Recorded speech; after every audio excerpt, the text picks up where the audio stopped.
حضرت عمر رضی اللہ تعالیٰ عنہ کا دربار لگا ہے. ایک شخص کو پکڑ کر لوگ لے آتے ہیں کہ شخص نے ہمارے باپ کو قتل کر دیا. حضرت عمر رضی اللہ تعالیٰ عنہ نے پوچھا کیا ماجرا ہے بھائی؟ اس نے کہا جی واقعی میں ان کے باپ کا قاتل ہوں، لیکن میں نے قصداً قتل نہیں کیا. ہوا یہ کہ میں ایک مسافر ہوں، جا رہا تھا، راستے کے اندر سبز چراگاہ تھی، میرا اونٹ بھوکا تھا، اس چراگاہ میں داخل ہو گیا. اس کے بوڑھے باپ نے پتھر اٹھایا اور میرے اونٹ کو مارا، اس کی آنکھ نکل گئی. مجھے بڑا غصہ آیا، میں نے وہی پتھر اٹھا کر اس کے باپ کو دے مارا، لیکن وہ ایسے ٹکانے پہ لگا کہ اس کا باپ فوراً فوت ہو گیا. میرا قصد اور ارادہ نہیں تھا، لیکن بہرحال میں اس بات کا اقراری ہوں کہ میں نے اس کے باپ کو قتل کر دیا ہے. آپ جو حکم سنائیں میں اس کو قبول کروں گا، لیکن میں ایک مہلت مانگتا ہوں کہ میرے دوست، میرے بھائی کی کوئی رقم میرے ذمہ ہے، میرے پاس اس نے امانت رکھی ہوئی ہے اور وہ مجھے پتا ہے کہ میں نے کہاں چھپا کے رکھی ہوئی. اگر آپ فیصلہ کر دیتے اور میری گردن کاٹ دی جاتی ہے تو وہ امانت جو میں نے رکھی ہوئی ہے سنبھال کر کے، میرے علاوہ کوئی جانتا بھی نہیں ہے، تو وہ اس تک کون پہنچائے گا؟ اگر آپ مجھے 3 دن کی مہلت دے دیں تو میں جا کر کے اس کی امانت اس کو واپس کر کے پھر واپس آؤں گا. پھر یہ پھندا پھانسی کا میں اپنے گلے میں ڈلوانے کے لیے تیار ہوں. حضرت عمر رضی اللہ تعالیٰ عنہ نے فرمایا کہ کوئی شخص تیری ضمانت دے دے تو ہم تجھے چھٹی دینے کے لیے تیار ہیں. اس نے دائیں بائیں دیکھا، پورے مدینے میں اس کا کوئی شناسہ ہی نہیں تھا، واقف ہی نہیں تھا، ایک اجنبی شخص تھا. حضرت ابو ذر غفاری کھڑے ہو گئے، کہا حضرت عمر میں اس کی ضمانت دیتا ہوں. ضمانت دے دی گئی، وہ چلا گیا. تیسرے دن وعدے کا جو وقت تھا، لوگ جمع ہو گئے، دربار لگ گئے، ابھی تک آنے والا نہیں آیا. لوگوں نے کہا ابو ذر تو نے غلطی کی ہے، ایک اجنبی کی ضمانت دی اور ابھی تک وہ نہیں آیا. اور میاں صاحب فرماتے ہیں ایک بار جو پھائیں اڑ جاندے اور پھر کدی نہ پھنس دے. ظاہر ہے وہ چلا گیا، واپس تو نہیں پلٹ کے آئے گا، اسے پتا ہے کہ آگے سیدھی سیدھی میری موت ہے، تو تم نے یہ کیا غلطی کی؟ خیر آپ نے فرمایا کہ اگر وہ نہ آیا تو یہ پھانسی کا پھندا میرے گلے میں ڈال دینا، لیکن بہرحال میں نے اس کی ضمانت دی. کچھ عرصہ بیتا کہ دور سے گرد و غبار اڑتا ہوا دکھائی دیا. جب صورت واضح ہوئی تو وہی شخص تھا. حضرت عمر فاروق رضی اللہ تعالیٰ عنہ کے دربار میں کھڑا ہو کہنے لگا حضرت کسی وجہ سے تاخیر سے پہنچا ہوں، معذرت چاہتا ہوں، اب جو حکم ہے پورا کیجیے. حضرت عمر رضی اللہ تعالیٰ عنہ اس کے پھانسی کے احکامات جاری کر چکے تھے. آپ نے فرمایا کہ ابو ذر یہ بتا کہ تو نے اس کی ضمانت کیسے دی جب تو اسے جانتا نہیں تھا؟ تو سنو حضرت ابو ذر غفاری نے کیا کہا. کہا ایک اجنبی میرے محمد کے مدینے میں پناہ مانگ رہا تھا اور اس نے چاروں سمت دیکھا اور کوئی شخص نہیں تھا جو اس کو امان دیتا اور اس کی ضمانت دیتا، تو میں نے اس لیے ضمانت دے دی کہ نہ بھی آیا تو اپنی جان چلی جائے گی. کل کو یہ تو نہیں کہے گا کہ محمد کے مدینے میں کسی نے ضمانت مانگی تھی، پورے شہر میں کوئی ضمانت دینے والا نہیں تھا. اس کو کہا کہ انہوں نے تو ضمانت دے دی، میاں اب تو بتا کہ تو چلا گیا تھا، تجھے جانتا کوئی نہیں تھا، نہ پلٹ کے آتا تو تجھے کوئی پوچھنے والا نہیں تھا، تو تو نے یہ دوبارہ موت کے منہ میں کیوں اپنا سر رکھا ہے؟ تو اس نے کہا کہ میں نے کہا کہ ایک اجنبی کی ضمانت ایسے شخص نے دی ہے جو مجھے جانتا بھی نہیں ہے، اور اگر میں نہ گیا تو لوگ قیامت تک اجنبیوں پر بھروسہ نہیں کریں گے کہ اجنبی یوں سلوک کیا کرتے ہیں. تو حضرت عمر رضی اللہ تعالیٰ عنہ اس کے پھانسی کے احکام جاری کیے. تو جن کے باپ کو قتل کیا تھا وہ بیٹے کھڑے ہو گئے، کہنے لگے تاریخ کی کالک ہم اپنے منہ پہ ملیں گے، ہم بھی اپنے باپ کے قاتل کو معاف کر دیتے ہیں. یہ ہماری تاریخ ہے، یہ ہماری کہانی ہے. لیکن آج ہم کس جگہ پہ کھڑے ہیں اور کیا ہماری صورتحال ہے؟ نہ ہمارا کردار رہا اور نہ ہمارا کوئی تشخص رہا. آج ہم نے اپنا تشخص بھی مٹا کے رکھ دیا، اپنے طرز زندگی بھی بدل دی. نہ ہماری باطن کی وہ روشنی رہی، نہ ظاہری وہ صورتیں رہی کہ ہم پہچانے جائیں کہ حضور کے غلام، بلکہ آج بھانت بھانت کی بولیاں بول رہے ہیں. اقبال نے کیا کہا تھا؟ اپنی ملت پر کیا سکوا میں مغرب سے نہ کر، خاص ہے ترکیب میں تجھے قوم رسول حاج. حضرت عمر نکلے یروشلم میں ایک اونٹ ہے، ایک غلام ہے، کبھی وہ سوار ہوتا ہے، کبھی آپ باری مقرر کی ہے۔ جب قریب پہنچے یروشلم کے تو عمر کی باری نکیل پکڑنے کی اور غلام کی باری اوپر سوار ہونے کی آ گئی۔ غلام نے کہا آقا میں مرضی سے اپنی باری چھوڑتا ہوں، آپ آ جائیں، دشمنوں کے مفتوحہ علاقے میں آ رہے ہیں، تازہ تازہ علاقہ فتح ہوا ہے، اسلام کی شان و شوکت ظاہر ہو۔ عمر نے کہا اسلام کی شان و شوکت ایسے ظاہر نہیں ہوتی ہے، اپنی باری پہ تم بیٹھو گے، اپنی باری پہ میں بیٹھوں گا۔ لوگ منتظر کھڑے ہیں، دور سے جب دیکھا کہا اس کی ہیبت سے کانپتے تھے ہم، یہ تو کوئی حبشی لگتا ہے، رنگ کالا ہے، ہونٹ موٹے ہیں، اس سے تو زیادہ حسین اس کا غلام ہے جو آگے آگے چل رہا ہے۔ حضرت ابو عبیدہ نے کہا دھوکہ کھا رہے ہو، ہمارا آقا وہ نہیں ہے جو اونٹنی کے اوپر سوار ہے، ہمارا آقا وہ ہے جو لگام تھامے آگے آگے چل رہا ہے۔ حضرت عمر رضی اللہ تعالیٰ عنہ کو آگے بڑھ کے جابیہ کے مقام پہ حضرت ابو عبیدہ بن جراح نے استقبال کیا، تو حضرت عمر آگے بڑھے اور انہوں نے آگے بڑھ کر کے حضرت ابو عبیدہ کے دونوں کندھوں پہ ہاتھ رکھا، اور سنو حضرت عمر نے کیا کہا لا الہ الا اللہ انا کنا اذل قوم فاعزنا اللہ بالاسلام۔ کہا کہ لا الہ الا اللہ، اے ابو عبیدہ بن جراح، ہم ایک ذلیل قوم تھے اور اللہ نے ہمیں اسلام کی وجہ سے عزت عطا کی ہے، اور میں تمہیں ایک تاریخ ساز بات کہنے لگا ہوں، اور وہ یہ ہے کہ جب تک ہم اس عزت والے اسلام کے دامن کو تھامے رہیں گے ہماری عزت قائم رہے گی، اور جب اسلام کے علاوہ کسی اور جگہ سے عزت ڈھونڈیں گے تو رسوا کر کے رکھ دیے جائیں گے۔ یہ ہے وہ خلاصہ جو حضرت عمر نے امتوں کے عروج و زوال کا بیان کیا ہے۔ اس امت کو جو خیرات ملی ہے تخت و تاج کی، وہ پینٹاگون سے نہیں ملی، وہ واشنگٹن سے نہیں ملی، وہ وائٹ ہاؤس سے نہیں ملی، وہ محمد عربی کے جوڑوں کا صدقہ ملی ہے۔ اس لیے جب ہم نے اسلام سے انحراف کیا، پاکستان حاصل کیا گیا تھا۔ پاکستان کا مطلب کیا؟ لا الہ الا اللہ۔ ہم نے اس نعرے کو چھوڑ دیا ہوا ہے، ہم نے انحراف کر دیا ہے۔ آج ہماری نظریں مغرب کی طرف لگی ہیں کہ تخت و تاج اس سے نصیب ہوتے ہیں، اور دنیا کے اوپر ہم رسوا ہو کے رہ گئے۔ ہماری پستی، ہماری زبوحالی، ہماری ذلت کا سبب یہ ہے کہ جس جگہ سے ہمیں عزت ملی تھی ہم نے وہ مرکز ہی چھوڑ دیا ہے۔ اس مرکز حیات کو، اس مرکز زندگی کو، اس مرکز عزت کو ہم نے چھوڑ دیا ہے، اور دنیا کے اوپر ہم رسوا ہو رہے ہیں۔ انہی حضرت عمر کی کہانی ہے۔ وادی تہامہ سے گزر رہے تھے کہ بچوں کی طرح بلک بلک کے رونے لگے۔ کہا عمر جوان آدمی ہو اور بچوں کی طرح بلک کے رو رہے ہو؟ کہا تم نہیں جانتے، مجھے بچپن کی کہانی یاد آ گئی۔ کہا کیا کہانی ہے؟ کہا یہی عرض تہامہ تھی، میرے باپ خطاب نے مجھے 5 اونٹ دیے تھے، کہا انہیں لائن میں کھڑا کرو سیدھا۔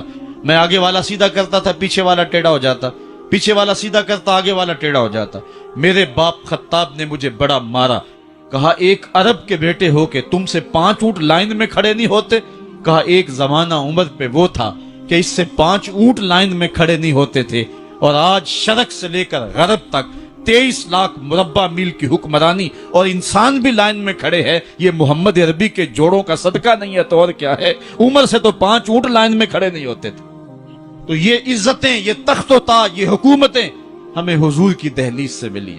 جب ہم نے اس دہلیز کو چھوڑ دیا تو دنیا کے اوپر رسوا ہو گئے اور ذلیل کر کے رکھ دیے گئے۔ ہماری اخلاقی پستی اور زبوحالی نے ہم کو کہیں کا نہیں چھوڑا ہے۔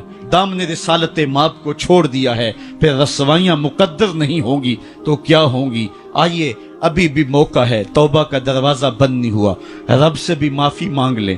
گنبد خضرا کے مکین کے حضور بھی ہاتھ جوڑ کے کہیں چھوڑ کے آپ کا دامن رحمت، آقا ہم سے بھول ہوئی، کھو دی اپنی قدر و قیمت، آقا ہم سے بھول ہوئی، دیکھ ہماری آنکھ مچولی، اپنے سینے اپنی گولی، بھول گئے ہم درس اخوت، آقا ہم سے بھول ہوئی، دنیا کے ٹھکرائے ہوئے ہیں، تیرے در پہ آئے ہوئے ہیں، کھول دے اپنا باب رحمت، آقا ہم سے بھول ہوئی۔ عبداللہ بن عمر اور عبید اللہ بن عمر بصرہ سے گزر رہے تھے ایک جنگ سے واپسی پر، تو حاکم بصرہ نے آپ کو کچھ پیسے دیے کہ یہ مال غنیمت میں جا کے جمع کروا دینا، اور پھر خود ہی مشورہ دیا کہ عراق کے اندر فلاں فلاں چیز بہت سستی مل جاتی ہے، اور حجاز میں ان چیزوں کی قیمت زیادہ ہے، تو اگر آپ ایسا کر لیں کہ یہ ان پیسوں سے خرید لیں اور جا کے مدینہ المنورہ میں فروخت کر دیں، تو جو زائد پیسے آپ کمائیں گے وہ آپ کے ہوئے، اور یہی اشرفیاں جو میں نے دی ہیں آپ کو، اتنی اشرفیاں بیت المال میں جمع کروا دینا۔ تم نے محنت کی ہوگی، تجارت کی ہوگی، تو جتنے بچیں گے وہ آپ کے ہوں گے۔ تو انہوں نے کہا بہت اچھا، وہاں سے مال خرید لیا، مدینہ المنورہ میں آ کے بیچ دیا۔ جتنی اشرفیاں انہوں نے وہاں سے دی تھی بیت المال کے لیے، اتنی بیت المال میں جمع کروا دی۔ حضرت عمر رضی اللہ تعالیٰ عنہ کو پتہ چلا، بیٹوں کو بلایا، کہا کہ سنا ہے تم نے کوئی کمائی کی ہے؟ کہا جی ہم نے تو تجارت کی اور جو مال لیا تھا اتنا مال بیت المال میں جمع کروایا ہے۔ کہا تم بیت المال کے پیسوں پر کمائی کی ہے، وہ پیسے بھی تمہیں بیت المال میں جمع کروانے پڑیں گے۔ یہ عمر ہیں رضی اللہ تعالیٰ عنہ۔ رومی شہنشاہ کی بیوی سلام بھیجتی ہے حضرت عمر رضی اللہ تعالیٰ عنہ کی اہلیہ کو، تو وہ 1 دینار ادھار لے کر کے اس کا عطر خریدتی ہیں اور شیشیوں میں ڈال کر کے ان کو بھیجتی ہیں کہ چلو ایک رواداری کا اچھا ثبوت فراہم کیا جائے۔ تو وہ واپسی پر انہی شیشیوں کے اندر قیمتی موتی بھر کے بیچتی ہیں، جواہرات بھر کے بیچتی ہیں۔ حضرت عمر رضی اللہ تعالیٰ عنہ فرماتے ہیں لاؤ یہ سارے جواہرات، سب کو فروخت کرتے ہیں، 1 دینار اس کو دیتے ہیں، باقی بیت المال میں جمع کر دیتے ہیں۔ تو جب اپنی زندگی اتنی محتاط ہوگی، اتنی خوبصورت ہوگی، تو پھر کس طرح کوئی گورنر زیادتی کر سکتا ہے؟ تو حضرت سیدنا عمر رضی اللہ تعالیٰ عنہ نے اپنا طرز زندگی اور انداز معاشرت اتنا سادہ اور اتنا خوبصورت رکھا کہ اس کے مطابق تمام گورنروں کو ڈھالنے کی تلقین کی۔ آپ جب بھی کسی شخص کو بطور گورنر اس کا تعین کرتے تو اس کو یہ نصیحتیں کرتے، ایک ترکی گھوڑے پہ سوار نہیں ہوں گے، باریک کپڑا نہیں پہنیں گے، اور انچھنے آٹے کی روٹی کھائیں گے، مکان کا دروازہ نہیں لگائیں گے، کوئی حاجب نہیں رکھیں گے، چوکیدار نہیں رکھیں گے، بواب نہیں رکھیں گے، جو تمہارے تک پہنچنا چاہے ڈائریکٹ پہنچ جائے۔ اللہ اکبر۔ اور پھر جب کسی کو متعین کیا جاتا اس کی جائیدادیں لکھ لی جاتی کہ اس کے پاس کتنی جائیداد ہے، وہ حساب اپنے پاس رکھتے، اور جب وہ معزول ہوتا یا اس کا وقت ختم ہوتا تو آپ دیکھتے کہ اب اس کے پاس جائیداد کتنی ہے۔ اگر وہ جو پہلے آپ نے اپنے پاس ریکارڈ رکھا ہوتا اس سے جائیداد اس کی زیادہ ہوتی تو حضرت عمر بقیہ جائیداد بیت المال میں جمع کرتے۔ اللہ اکبر۔ اور یہ کیسے تھا؟ گورنر بول نہیں سکتا تھا، اس لیے کہ حضرت عمر کی اپنی بود و باش بھی اسی طرح کی تھی، اپنا طرز زندگی بھی اسی طرح کا تھا۔ مال غنیمت میں بہت ساری چادریں آتی ہیں جو سب کو تقسیم کر دی جاتی ہیں۔ خطبہ جمعہ دینے کے لیے آئے تو ایک شخص کھڑا ہو گیا، عمر خطبہ بعد میں سنیں گے، پہلے یہ بتائیں کہ یہ جو تم نے قمیض پہنی ہے یہ کہاں سے آئی؟ مال غنیمت کے اندر جو چادریں آئی ہیں سب کے حصے میں ایک ایک چادر آئی، آپ داراز قد ہیں، ایک چادر سے قمیض نہیں سل سکتی، تو آپ کی قمیض کہاں سے آئی؟ پہلے اس سوال کا جواب دے دیجئے، پھر خطبہ سنیں گے۔ اللہ اکبر۔ آپ کے بیٹے کھڑے ہوتے ہیں، کہا ایک چادر سے میرے باپ کی قمیض نہیں بنتی تھی، میں نے اپنے حصے کی چادر بھی اپنے باپ کو پیش کی ہے۔ اس نے کہا اب سناؤ، اور ہم سنتے ہیں۔ یہ ہے حضرت عمر رضی اللہ تعالیٰ عنہ کی اپنی ذاتی زندگی۔ ایاز بن غنم کے بارے میں یہ پتہ چلتا ہے کہ وہ موٹے کپڑے نہیں باریک کپڑے پہنتا ہے۔ اس نے گھر کے دروازے پر بواب بھی رکھا ہوا ہے، چوکیدار بھی رکھا ہوا ہے۔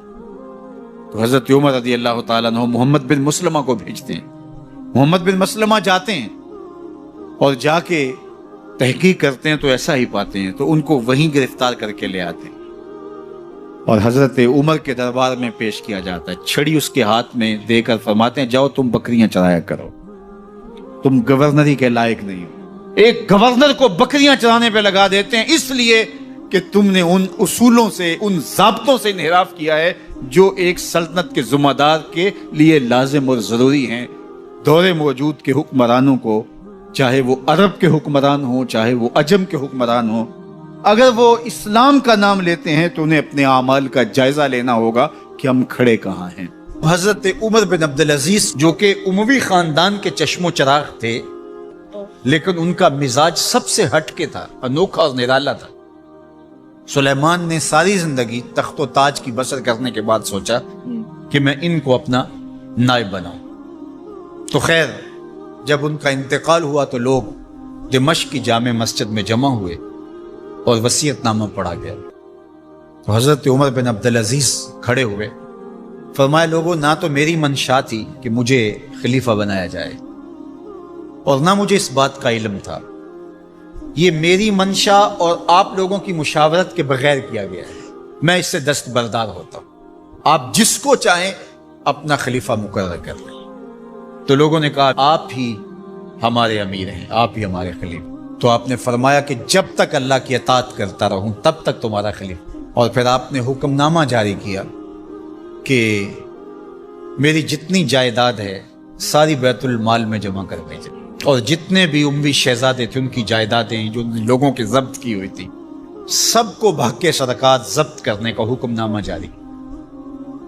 مسجد سے باہر نکلے تو آپ کے لیے شاہی سواری لائے گی، فرمایا میرا خچر کافی ہے۔ میں گھر پہنچے تو اپنی بیوی فاطمہ بنت عبد الملک سے کہا، جو بادشاہ کی بیٹی ہے، بادشاہ کی پوتی ہے اور 4 بادشاہوں کی بہن ہے، ناز و نعم میں پلی ہوئی ہے، کہا کہ میرے ساتھ تم رہنا چاہو تو تمہیں اپنے سارے زیورات، زر و جواہر، سارا مال بیت المال میں جمع کروانا اور فقیرانہ زندگی بسر کرنا ہوگی۔ اب اس پاک باز خاتون نے کہا کہ میں اس کے لیے تیار ہوں، میں فقیری کی زندگی کو ترجیح دیتی ہوں۔ اب حضرت عمر رضی اللہ تعالیٰ عنہ نے صرف 2 سال 5 ماہ اور کچھ دن حکومت کی، اور 3 بر اعظموں پر سلطنت اسلامیہ پھیلی ہوئی، اور آپ روتے تھے کہ ان لوگوں کا حق بھی میرے اوپر بلا مطالبہ ہے جو دنیا کے کسی بھی خطے کے اوپر اس سلطنت کی حدود میں بستے ہیں۔ عید کا موقع آیا، عیدگاہ میں جب لوگ ایک دوسرے کو مل رہے تھے تو امیر المومنین کے بیٹوں کے کپڑے خستہ تھے، پرانے تھے، پیوند لگے ہوئے تھے۔ تو آپ نے اپنے بیٹوں سے کہا کہ تمہیں شرم تو آ رہی ہوگی کہ امیر المومنین کے بیٹے ہو کے تمہیں ڈھنگ کا لباس بھی دستیاب نہیں ہے۔ تو آپ کا ایک بیٹا عبد الملک بن عمر بن عبدالعزیز جو آپ کی زندگی میں انتقال کر گیا تھا، اس نے کہا ہمیں اس بات پہ فخر ہے کہ ہمارے باپ نے خیانت نہیں کی ہے، ہمارا باپ دیانتدار۔ جب گھر آتے ہیں تو آپ کی بیٹیاں آپ کو عید مبارک کہتی ہیں، آپ سے ملتی ہیں، لیکن منہ پہ کپڑا دھرا ہوا ہے۔ تو حضرت عمر رضی اللہ تعالیٰ عنہ عمر بن عبدالعزیز بولتے ہیں کہ بیٹی آپ نے چہرے کے اوپر کپڑا کیوں رکھا ہوا ہے؟ تو وہ کہتی ہم نے کچے پیاز سے آج کھانا کھایا ہے تو اس لیے ہم نے کپڑا رکھا ہے کہ آپ اس کی سمیل محسوس نہ کریں۔ تو حضرت عمر بن عبدالعزیز رو پڑتے ہیں اور فرماتے ہیں کہ کس باپ کا جی نہیں چاہتا کہ میری اولاد آسودہ ہو، لیکن میں آخرت سے ڈرتا ہوں۔ حضرت عمر بن عبدالعزیز رضی اللہ تعالیٰ عنہ کے 2 سال 5 ماہ اور چند دنوں کے اندر ایسا عدل پھیلتا ہے کہ لوگ کہتے ہیں ہمیں لگتا تھا آسمان اور زمین کے درمیان ترازو گاڑ دیا گیا ہے، ہر شے پوری تولی جا رہی ہے، اور اتنی خوشحالی آتی ہے، اتنی خوشحالی آتی ہے، لوگ زکوٰۃ کے پیسے لے کے نکلتے ہیں، کوئی زکوٰۃ لینے والا نہیں ملتا۔ ایک علاقے کے لوگ حضرت عمر بن عبدالعزیز کو خط لکھتے ہیں کہ حضرت زکوٰۃ کا کیا کریں؟ فرمایا غریبوں کو دے۔ کہا کوئی غریب رہا ہی نہیں، تو کہا کہ اچھا آپ اس طرح کریں کہ جن کی شادیاں نہیں ہوئی ان کا مہر ادا کر کے شادیاں کروا دیں۔ تو وہ جواب میں لکھتا ہے یہ بھی ہو چکا۔ تو کہا لوگوں کو قرضہ دے دیں۔ کہا کسی کو قرضے کی ضرورت ہی نہیں۔ تو پھر فرماتے ہیں اچھا غیر مسلموں کو قرضہ دیں تاکہ وہ کھیتی باڑی کر کے زراعت کے کام۔ یہ عمر بن عبدالعزیز کا عدل پھیلا، نور پھیلا، روشنی پھیلی، شہزادگی کی زندگی سے ایک دم اپنے آپ کو ایک چھوٹے سے کٹیا کے اندر محدود کر دیا۔ اللہ اکبر۔ حضرت عمر بن عبدالعزیز رضی اللہ تعالی عنہ مسلمانوں کے نامور خلیفہ ہے، اور ان کو ان کے عدل، ان کے انصاف، ان کی سادگی اور ان کی زندگی کے اس خوبصورت طرز کی وجہ سے عمر ثانی کہا جاتا ہے۔